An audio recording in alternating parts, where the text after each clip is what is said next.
Hello friends, मैं doctor Shadab आप सभी लोगों का अपने चैनल हेल्थ नॉलेज चैनल में बहुत स्वागत करता हूं।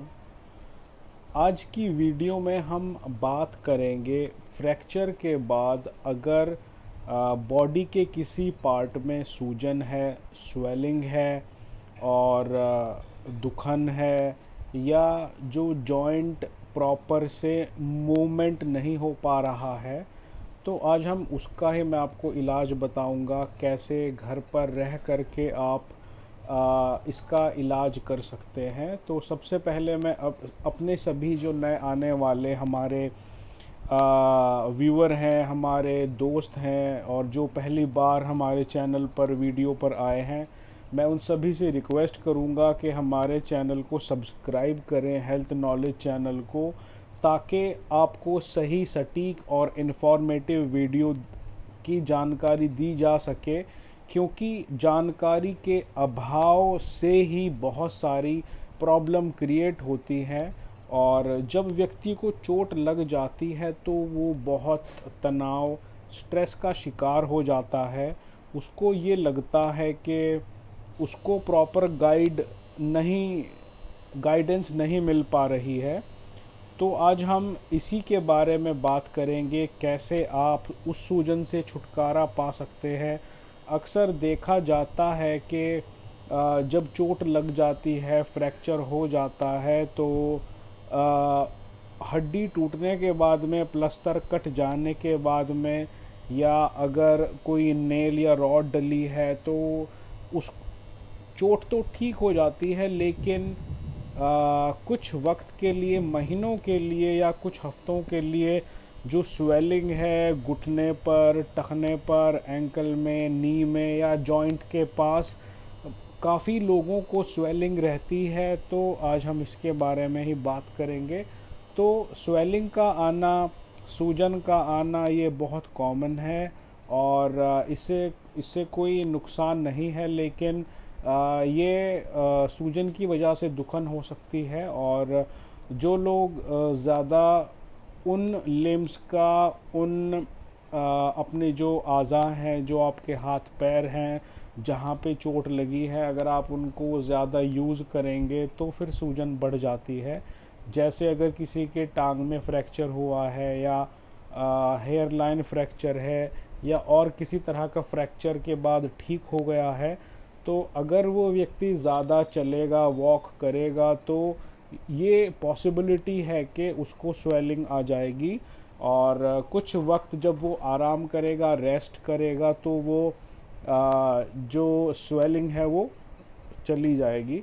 तो आप एक होम्योपैथिक मेडिसिन, मैं आपको दो मेडिसिन बताता हूँ जो कि आपका जो स्वेलिंग है उसको भी दूर करेगी, और जो दुखन है या जो अकड़ाहट हो रहा है या दर्द है या चुभन है या झटका लगता है आपके हाथ पैर में चोट लगने के बाद में, तो वो सभी ठीक हो जाएगा।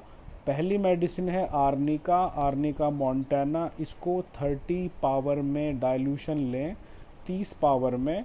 और इसको लेने का तरीका ये है कि इसकी 5-5 बूंदें दिन में 3 बार अपनी जीभ पर, अपनी ज़बान पर डालें, और सुबह, दोपहर, शाम में।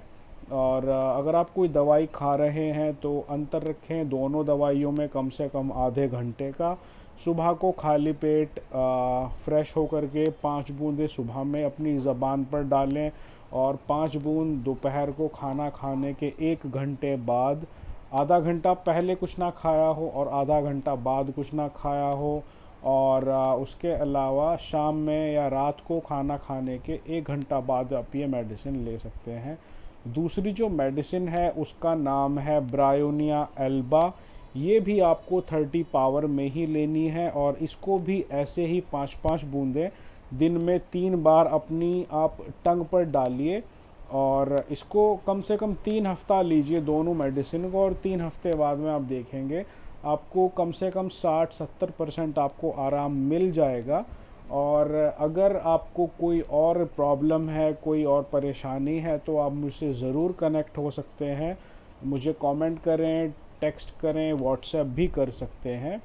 तो मुझे उम्मीद है आज हमने आपको ये जो दवाई बताई है आपको बहुत जल्दी ऊपर वाला आपको सेहत दे, हिम्मत दे, ताकत दे, पेशेंस दे, क्योंकि जब लोग कोई चोट लग जाती है तो इम्पेशेंट हो जाते हैं और धैर्य रखना बहुत मुश्किल हो जाता है उन लोगों के लिए, क्योंकि बड़ी मुश्किल का एक समझ सकते हैं टाइम गुज़र रहा होता है उन पे से।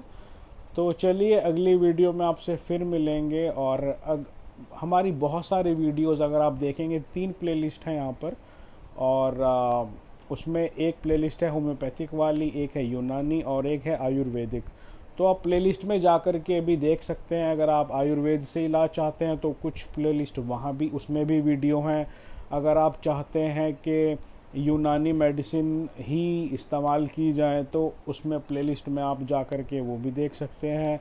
और अगर आप चाहते हैं होम्योपैथिक तो वो होम्योपैथिक ही है। इसके अलावा आगे से हम ये प्लान कर रहे हैं कि एक जो प्लेलिस्ट है उसमें एक प्लेलिस्ट और बढ़ाई जाए जिसमें question and answer he session चले, जिसमें केवल आपके लोगों के क्वेश्चन, बहुत सारे क्वेश्चन होते हैं और एक क्वेश्चन बहुत से लोगों का हो सकता है, तो वो बहुत ज़रूरी है आप लोगों के लिए।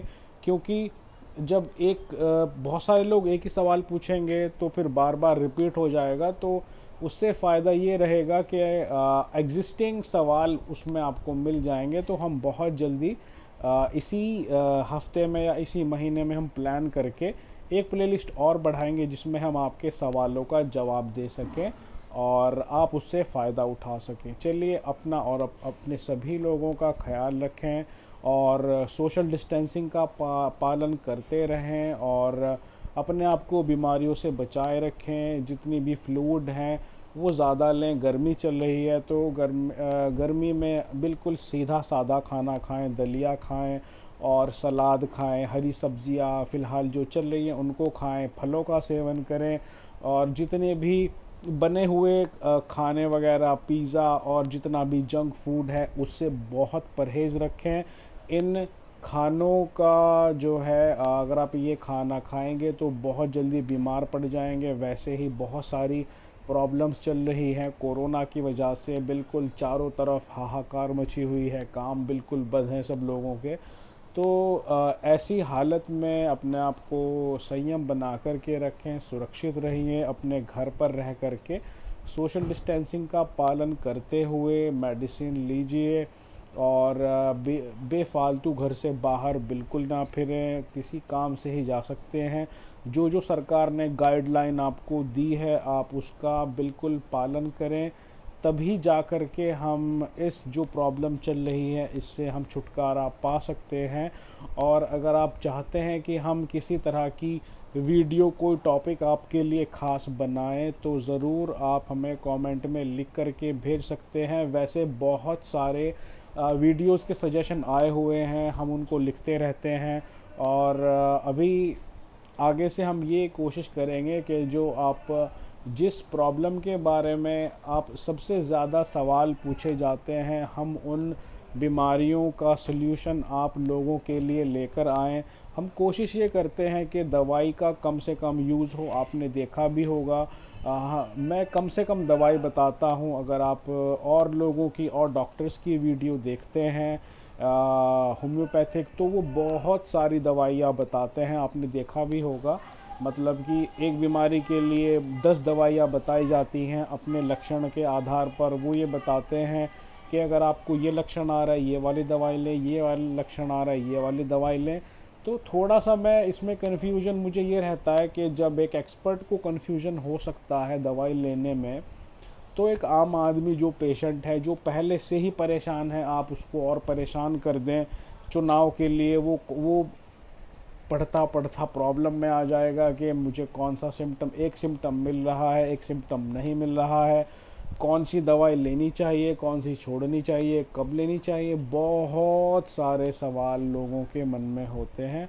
तो मैं कोशिश ये करता हूँ कम से कम, आपने मेरी जितनी भी वीडियोस देखी होंगी आपने एक चीज़ ज़रूर महसूस की होगी कि मैं जो मेडिसिन है 1 या 2 या मैक्सिमम 3, बस 3 दवाइयों से ज़्यादा मैं कभी भी कोई दवाई नहीं बताता। कोशिश ये करता हूँ कि एक बीमारी एक सल्यूशन एक दवाई। और अगर और लक्षण ज़्यादा बढ़ जाते हैं तो मैं कोशिश करता हूँ कि मैक्सिमम 2 दवाइयाँ हों, या और अगर बहुत सारी प्रॉब्लम चल रही हैं अलग अलग बीमारियों के लिए तो मैक्सिमम 3। आप और लोगों की देखेंगे 10-10 मेडिसिन आपको बता देते हैं दवाइयाँ, आप फिर एक भी नहीं ले पाते, क्योंकि एक व्यक्ति जो एक आम आदमी है वो कैसे डायग्नोज करेगा मैं कौन सी दवाई मुझे लेनी चाहिए कौन सी नहीं लेनी चाहिए। या तो वो इतना पढ़े बैठ करके बुक्स को पूरी खंगाल दे, लोगों के पास वैसे ही टाइम नहीं है, काम नहीं है, वक्त नहीं है, टाइम नहीं है, सब्र नहीं है, धैर्य नहीं है। तो ऐसी स्थिति में एक आम आदमी कैसे किताबें बोरिक मटीरिया मेडिका और इतनी सारी जो है वो चीज़ें पढ़ेगा। मैं आपको जो है बहुत सारी बुक भी मार्केट में अवेलेबल है होम्योपैथी की, मैं आपको दिखाता हूँ। बल्कि आप ये देखें, एक बुक ये है हमारे पास में, ये है मटीरिया मेडिका। ये इतनी मोटी किताब है, इसके अंदर आप देखें अगर कितने पेजेस हैं, 1000 पेजेस है इस बुक में। मटीरिया मेडिका में 1000 पेज हैं इसके अंदर। उसके अलावा मैं आपको बुक और दिखाता हूँ, होम्योपैथी की है एक बुक, ये वाली है, इसमें कम से कम पेज हैं 2000 2500। अब कैसे एक व्यक्ति, अगर आप देखेंगे एक दवाई के ऊपर कम से कम 300 पेजेस लिखे रहते हैं, 200 250। तो मैं जो निचोड़ है मैं वो कोशिश करता हूँ कि हमारे जितने भी दोस्त हैं उनके पास में निचोड़ पहुँचे। मतलब जो एक्सपीरियंस से जो चीज़ें सामने आती हैं वो ही दवाइयाँ बताई जाएं। उम्मीद है आप लोगों को बहुत सारी बातें समझ में आ गई होंगी। तो चलिए अगली वीडियो में आपसे फिर मिलते हैं, तब तक के लिए अपना ख्याल रखिए। Thank you so much, bye.